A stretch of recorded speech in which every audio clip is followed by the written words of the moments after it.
अस्सलाम वालेकुम एवरीवन, कैसे हैं आप सब? ठीक ठाक हैं। अच्छा, लास्ट क्लास में हम लोगों ने मार्जिनल एब्जॉर्प्शन कॉस्टिंग स्टार्ट किया था।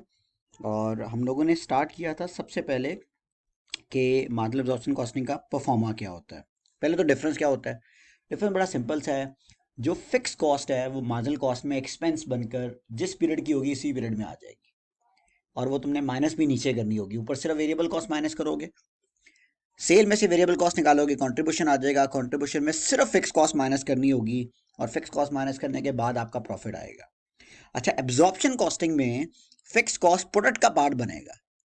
हमने फिक्स कॉस्ट पर यूनिट निकालनी है जिसको ओवरहेड एब्जॉर्प्शन रेट कहते हैं, और उसको नंबर ऑफ यूनिट से मल्टीप्लाई करके आपने प्रोडक्ट कॉस्ट का पार्ट बनाना है। जिस तरह मटेरियल प्रोडक्ट कॉस्ट का पार्ट बनता है, लेबर प्रोडक्ट कॉस्ट का पार्ट बनता है, वेरिएबल ओवरहेड प्रोडक्ट कॉस्ट का पार्ट बनता है, सेम ऐसे ही आपने फिक्स कॉस्ट को भी प्रोडक्ट कॉस्ट का पार्ट बनाना है।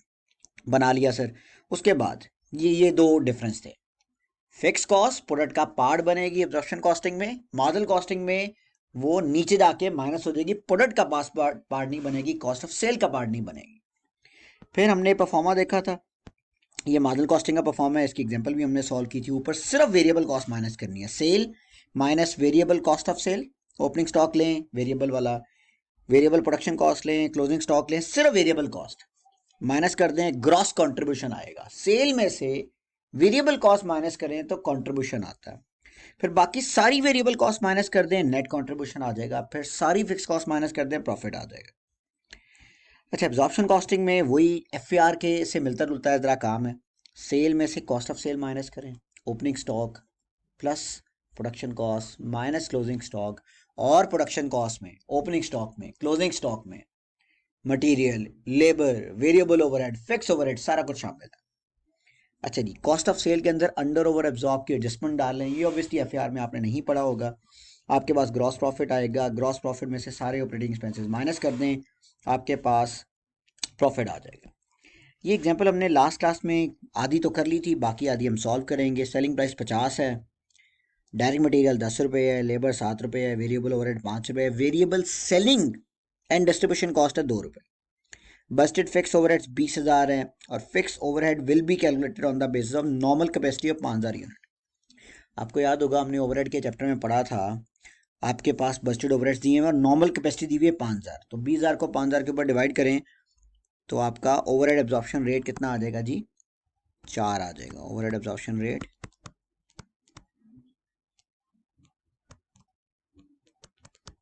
4 आ जाएगा। 3 साल का डेटा दे दिया है। पहले साल 6,000 यूनिट्स हैं, बनाए 6,000, बेचे 6,000।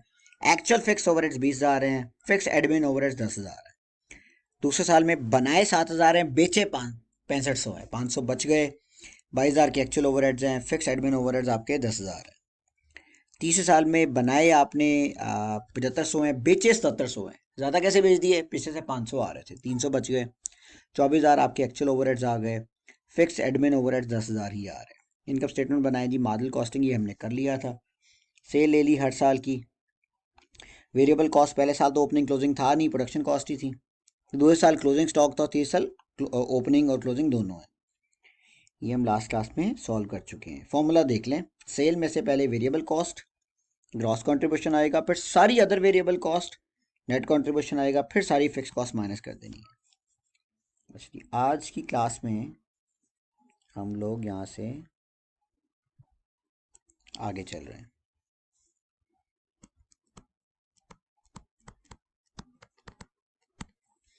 एब्जॉर्प्शन कॉस्टिंग है,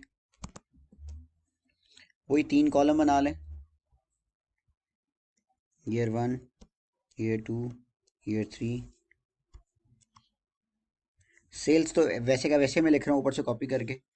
3,00,000, 3,25,000 और 3,85,000।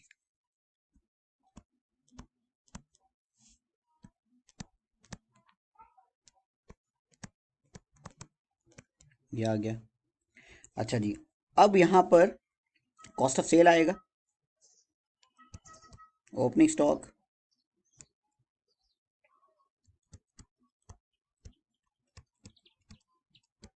प्रोडक्शन कॉस्ट, थोड़ी जगह छोड़ दें, minus closing stock.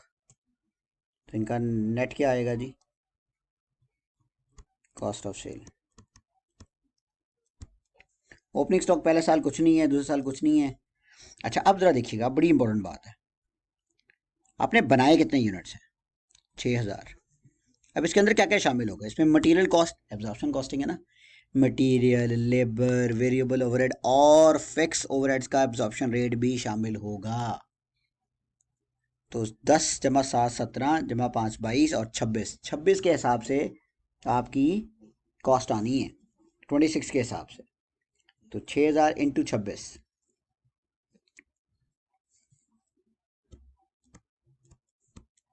6000 into 26 multiply करेंगे तो ये 1,56,000 आ जाएगा।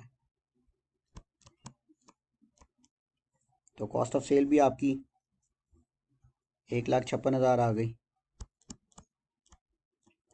अगले साल आपने बनाए कितने? आपने 7500 बनाए हैं, आई थिंक, देख लेते हैं। आपने 7000 बनाए हैं और 6500 बेचे हैं। अच्छा जी, जो 7000 बनाए हैं वो भी 26 से मल्टीप्लाई कर दें तो वो आ जाएगा 1,82,000। अच्छा, बेचे 6500 हैं तो 500 बच गए, तो क्लोजिंग स्टॉक में 500 आ गया। 26 से मल्टीप्लाई कर दें, 13,000 आ गया। ओपनिंग कोई नहीं था तो कितना आ गया? ये 169,000 आ गया। जो क्लोजिंग है अगली दफ़ा का ओपनिंग बन जाएगा। अगली दफ़ा कितने बनाए थे? 7500 और 7700 बेचे हैं, तो ये कितना आ गया जी? 1,95,000 आ गया। अगर हम देखें पीछे से 500 स्टॉक आ रहा है, इस दफ़ा हमने 7500 बनाए हैं, 8,000 हो गया, 7700 बेच दिया तो 300 बच गया क्लोजिंग स्टॉक में। 300 को 26 से मल्टीप्लाई किया, 7800 आ गया। तो जी कितना कॉस्ट ऑफ सेल आ गया आपका जी? 2,02,000 आ गया। अब आपने करना क्या? अब आपने गौर से देखना है, आपने एब्जॉर्ब कितना कराया है और एक्चुअल ओवरहेड्स कितना है, ताकि हम अंडर ओवर एब्जॉर्ब निकाल सकें। यहाँ आ जाए, under over absorb, over absorb minus कर देंगे, अंडर एब्जॉर्ब ऐड कर देंगे, तो आपके पास एडजस्टेड कॉस्ट ऑफ सेल आ जाएगा। ये वर्किंग में करना पड़ेगा। वर्किंग में जाते हैं नीचे,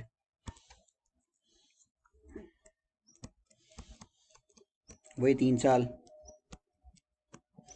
सबसे पहले देखें एब्जॉर्ब्ड या अप्लाइड ओवरहेड्स कैसे निकालते हैं।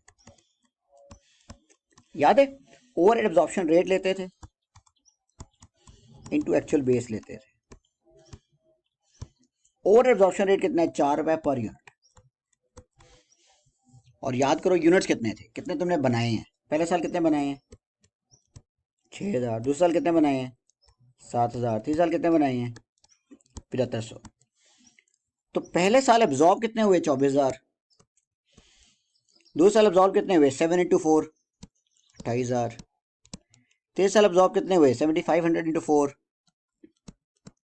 30,000। अब आ जाए एक्चुअल के ऊपर। एक्चुअल ओवर क्वेश्चन में दिया हुआ था नीचे करके, ये एक्चुअल है 20, 22 और 24। तो ये सारे ओवर एब्जॉर्ब लग रहे हैं। 20, 22, 24 अप्लाइड है, एब्जॉर्ब है 24, एक्चुअल है 20। ओवर एब्जॉर्ब 4,000 से, 6,000 से, 6,000 से। तो ओवर एब्जॉर्ब है, ऊपर से डाके माइनस कर दें।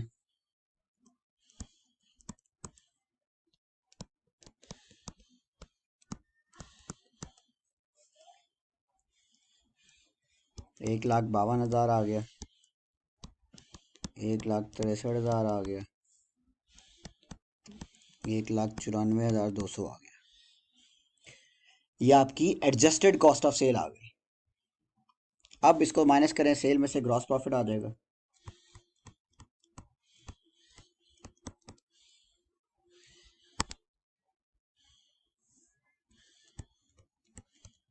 3 लाख में से 1,52,000 लेस किया,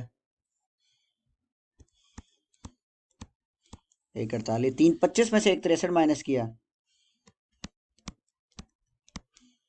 3,85 में से 1,94,200 माइनस किया, 1,90,800 आ जाएगा। ये आ गया ग्रॉस प्रॉफिट। अब इस ग्रॉस प्रॉफिट में से बाकी ऑपरेटिंग एक्सपेंसेस माइनस कर दो। वो दो थे, एक वेरिएबल सेलिंग एक्सपेंस था, वो था 2 रुपए इंटू सेल के यूनिट्स लेने। पहली दफा कितने यूनिट्स बेचे? 6,000 ही। दूसरी दफा कितने बेचे? ऊपर से देख लेते हैं, 6500 और 7700। बनाए कितने वो नहीं,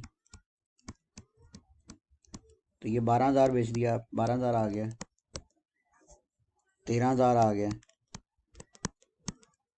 और 400 आ गया। फिर एडमिन एक्सपेंस माइनस कर दिए,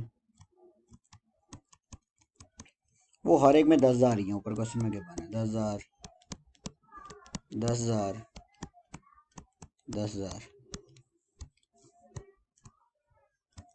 प्रॉफिट के ऊपर आ जाए, 1,26,000, 1,39,000, 1,65,400। ठीक है जी, ये आपका प्रॉफिट आ गया। अब एक मसला है, ये प्रॉफिट देखें, 1,26, 1,39, 1,65। मार्जिन का देखें, 1,26, ओह 1,37, 1,66। कुछ गड़बड़ है? गड़बड़ बड़ी आसान है, आसान सी एक बात है, जो एब्जॉर्प्शन कॉस्टिंग है उसके अंदर आप लोगों ने फिक्स कॉस्ट भी डाली हुई है। अब आप कहेंगे सर मार्जिनल कॉस्ट में भी फिक्स कॉस्ट डाली हुई है। नहीं नहीं नहीं, गौर से सुनना है। पहले साल कोई ओपनिंग क्लोजिंग नहीं था, कोई ओपनिंग क्लोजिंग नहीं था।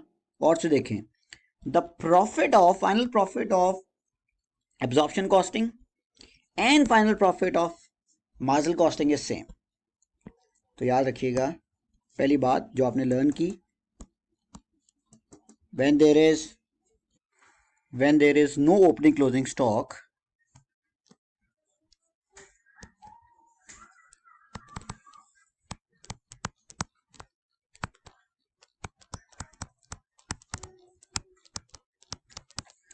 profit of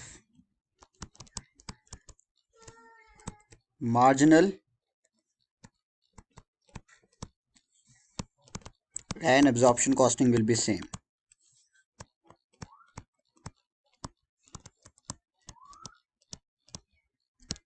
दोनों का सेम होगा। दूसरी बड़ी इंपॉर्टेंट बात, अब जरा दूसरे में देखें, दूसरे में सिर्फ क्लोजिंग स्टॉक है, ओपनिंग स्टॉक नहीं है। तो क्लोजिंग स्टॉक मार्जिनल का 11,000 है, एब्जॉर्प्शन का 13,000 है। क्यों सर? एब्जॉर्प्शन के क्लोजिंग स्टॉक में फिक्स कॉस्ट शामिल है, मार्जिनल के क्लोजिंग स्टॉक में फिक्स कॉस्ट शामिल नहीं है। तो जब भी क्लोजिंग स्टॉक ज्यादा होगा,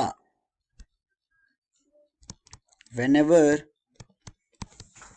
closing stock is greater than opening stock. अब गौर से देखें, क्लोजिंग स्टॉक ज्यादा है, ओपनिंग स्टॉक तो है ही नहीं, तो क्लोजिंग स्टॉक ही ज्यादा है। तो एब्जॉर्प्शन का प्रॉफिट 1,39,000 है, मार्जिनल का प्रॉफिट 1,37,000 है। एब्जॉर्प्शन का प्रॉफिट हमेशा ज्यादा होगा, absorption costing profit will always be greater. क्यों सर, क्यों ज्यादा होगा? क्योंकि एब्जॉर्प्शन का क्लोजिंग स्टॉक ज़्यादा, और हम जानते हैं जब भी क्लोजिंग स्टॉक ज़्यादा होता है कॉस्ट ऑफ सेल कम आती है, और जब कॉस्ट ऑफ सेल कम आती है प्रॉफिट ज़्यादा होता है। तो याद रखिएगा, प्रॉफिट और क्लोजिंग स्टॉक का आपस में इनवर्स रिलेशन है। जब भी क्लोजिंग स्टॉक ज़्यादा होगा, अच्छा सॉरी, डायरेक्ट रिलेशन है, डायरेक्ट रिलेशन है। जब भी क्लोजिंग स्टॉक ज़्यादा होगा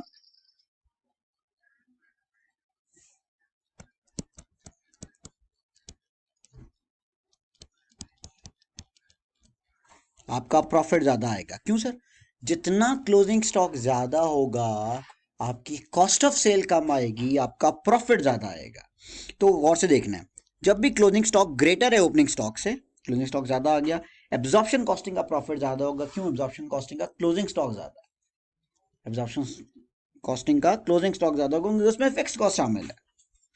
अच्छा, और अगर तीसरा केस आ गया, whenever closing stock is less than the opening stock,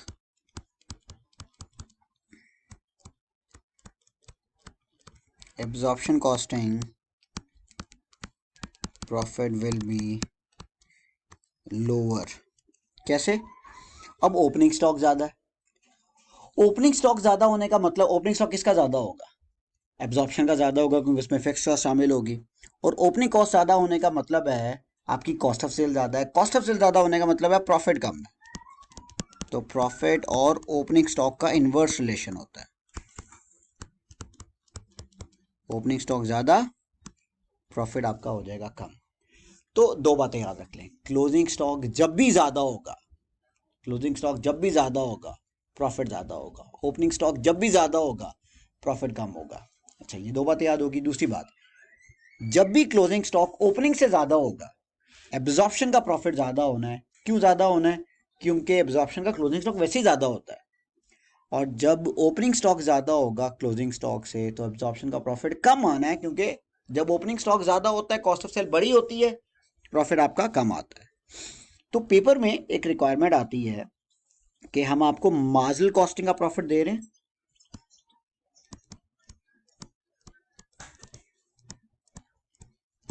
इसको रिकंसाइल करें, मिलाएं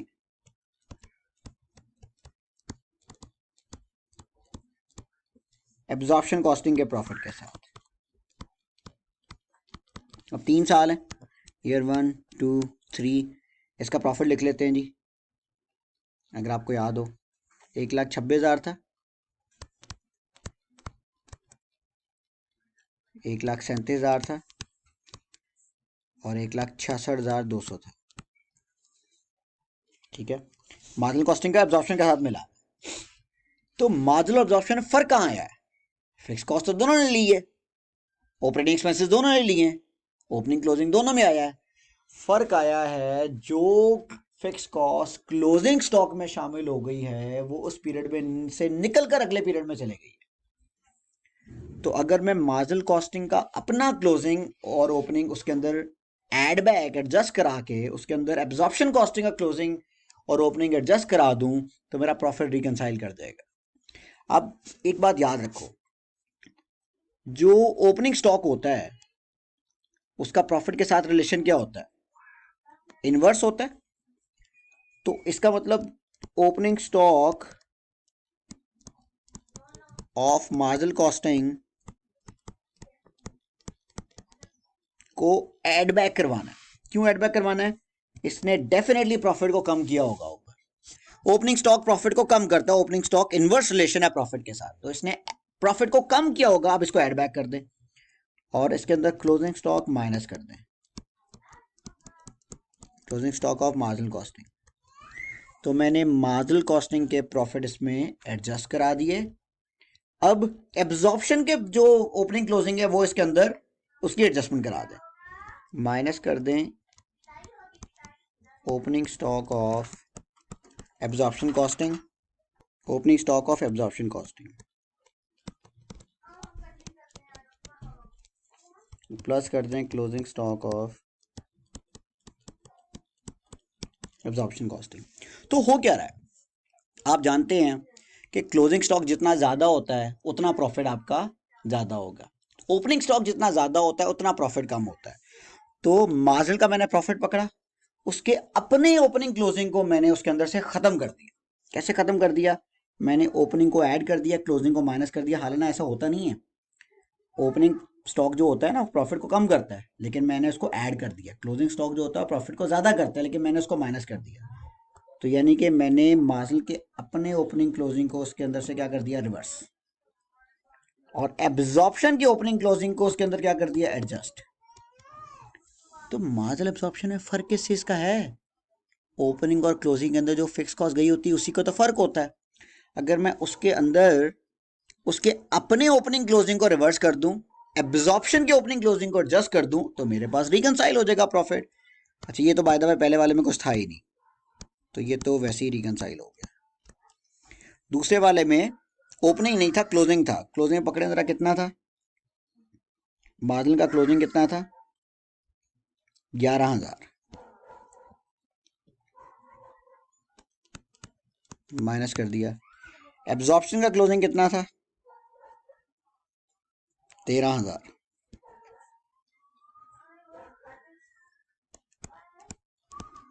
कितना आ गया जी?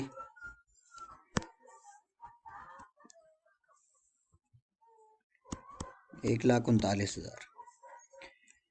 अब अगला देखें, इसके अंदर ओपनिंग क्लोजिंग दोनों है। ओपनिंग तो यही आ जाएगा ना। ओपनिंग कितना था मार्जिल का?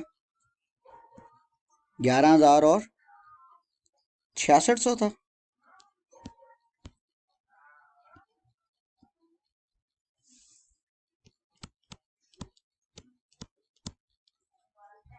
छियासठ सौ था। और एब्जॉर्प्शन का ओपनिंग क्लोजिंग देखें, 13,000 और 7800।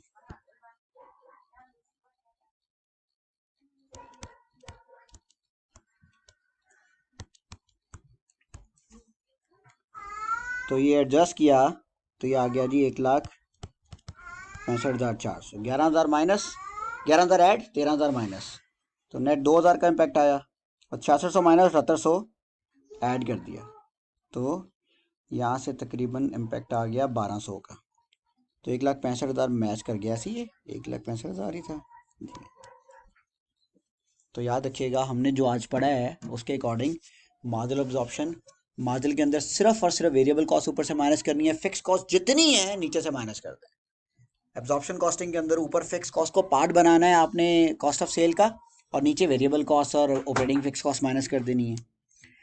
अच्छा, उसके बाद दोनों का परफॉर्मा हमने सीख लिया, डिफरेंस सीख लिया, उसके बाद दोनों को बना भी लिया। फ़र्क क्या है, नीचे रिकंसिलिएशन कैसे करनी है। मार्जिनल का प्रॉफिट ऊपर पकड़ना, उसके अंदर उसका अपना ओपनिंग और क्लोजिंग रिवर्स बैक कर देना। रिवर्स बैक करने का मतलब क्या है, उसका अपना ओपनिंग स्टॉक जो है, जो आप जानते हैं ओपनिंग स्टॉक हमेशा माइनस होता है, ओपनिंग स्टॉक जितना ज्यादा होगा प्रॉफिट कम होता है। रिवर्स बैक में ओपनिंग स्टॉक को मैंने ऐड बैक करा दिया।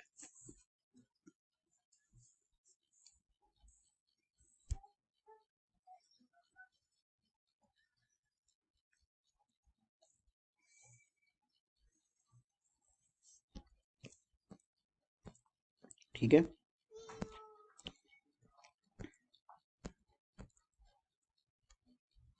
ओपनिंग को मैंने ऐड बैक करा दिया, क्लोजिंग मैंने माइनस कर दिया, उसके अपने ओपनिंग क्लोजिंग रिवर्स हो गए। अब एब्जॉर्प्शन कॉस्टिंग के अपने ओपनिंग क्लोजिंग को एडजस्ट कर दो, ओपनिंग स्टॉक माइनस कर दो और क्लोजिंग ऐड कर दो। मैं आपको रिकमेंड करूंगा एक इसमें से एक चीज याद रख लें, मार्जिनल कॉस्टिंग ऊपर रखना है, ये याद कर लें, और उसको ओपनिंग ऐड होना है। बाकी सब आपस में एक दूसरे के अपोजिट। ओपनिंग ऐड है, क्लोजिंग माइनस है, इसका ओपनिंग ऐड है तो नीचे वाले का ओपनिंग माइनस है, नो ओपनिंग माइनस है तो क्लोजिंग ऐड है, एब्जॉर्प्शन आ जाएगा। पेपर में अगर एब्जॉर्प्शन कॉस्टिंग भी दे दिया ना, तो यही फॉर्मूला यूज करके आप मार्जिनल तक जा सकते हैं, यही फॉर्मूला यूज करके मार्जिनल से एब्जॉर्प्शन तक जा सकते हैं। तो ये आपने यूज करना है। इस एग्जांपल को गौर से देखें, हम लोग इसके बाद एक क्वेश्चन सॉल्व करेंगे पास पेपर का। तो ये चैप्टर इतना कोई मुश्किल नहीं है, बस ये आपको याद रखना है, बस ये चीज़। Thank you so much.